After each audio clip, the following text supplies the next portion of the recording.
Today we'll be creating this fierce looking dragon in watercolour. It's got wings, scales and sharp teeth, so grab your paints and let's get into it. For a surface we'll be using 300 GSM watercolour paper. You can find this outline on our website. It can be transferred by shading the back, flipping it over and retracing it, or you can draw it up directly like I'm going to do. If you're going to draw it in directly, you might like to use the grid system. This begins by ruling a set of lines to match the lines on the printout.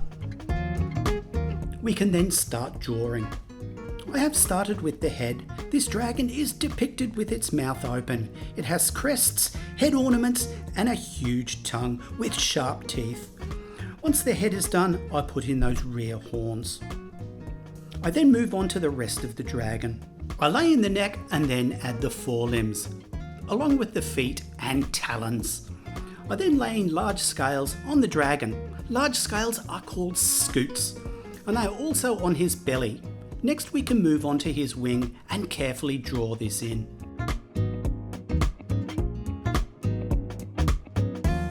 Then the back leg can be refined and the tail can be drawn in, and fins can be added to the tail and up his back. Once our dragon is drawn up, we lay in some directional lines to follow with scale placement. Now this is another step and it is optional. I'm just a sucker for scales on a dragon and I like putting them in. I make the lines and follow the form on our dragon, down the neck, across the back and down the legs. When these scales are laid in, I make sure they overlap one another. Just keep moving down the neck, over the belly, then across the back and down the legs and onto the tail. Once all of the graphic is on, we go over the whole dragon with a fine liner. We use a 0.3 for this task. Stay inspired and don't miss a video from us. Subscribe and leave a comment below with what you'd like us to create next. We'd love to hear from you. Although dragons are mythical creatures, the thought about them came about due to ancient people discovering large bones without knowing about dinosaur or extinct animals. Finding giant skulls, huge ribs and clawed skeletons could easily lead to stories about giant reptilian flying beasts. If you're into projects like this one, subscribe to The Creative Connection. You can get heaps of inspo, ideas, tips, tricks delivered directly to your inbox, and it's all for free. Okay, now it's time to add paint. In this project, we're using the 37-piece watercolour full pan set. I have to say it's one of my favourite watercolour sets. Full pans are just so easy to use because the pans are so large and there is less chance of contaminating the colours next to it. And it's easier to charge the brush with a large amount of pigment. First, all of the shadow areas are laid in with a dark grey. This is just watered down black applied with a small round. I then warm up the grey a touch and lay it into any shadow areas like the underside of our dragon. I then add in some yellow, starting with his snout. While the yellow is still wet on the head, I drop in some red so it blends into the colour. I establish a shadow and then continue with the rest of the dragon, following the same practice of laying down yellow and dropping red into the wet coat. If you like this project, we've got lots more on our website. Jump online to check out our Create blog, sign up with the Creative Connection to get lesson, inspo, tips and more sent directly to your inbox. Staying inspired doesn't have to cost a cent.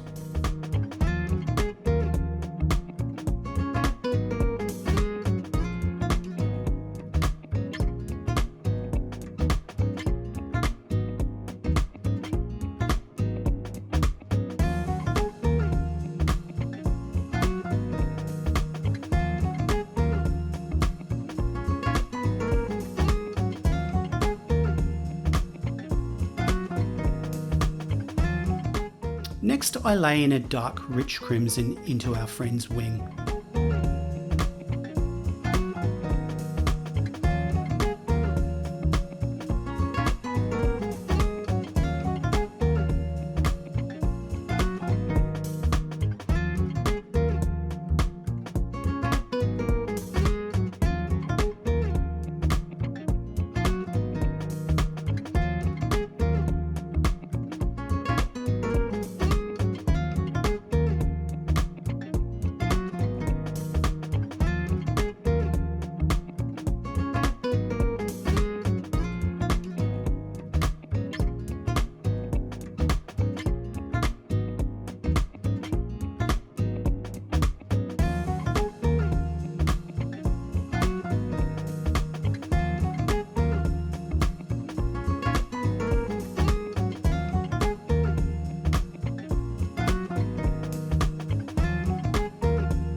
this next step, I'm painting gold into each scale. You can't really see it on camera, but in real life it adds a real shimmer.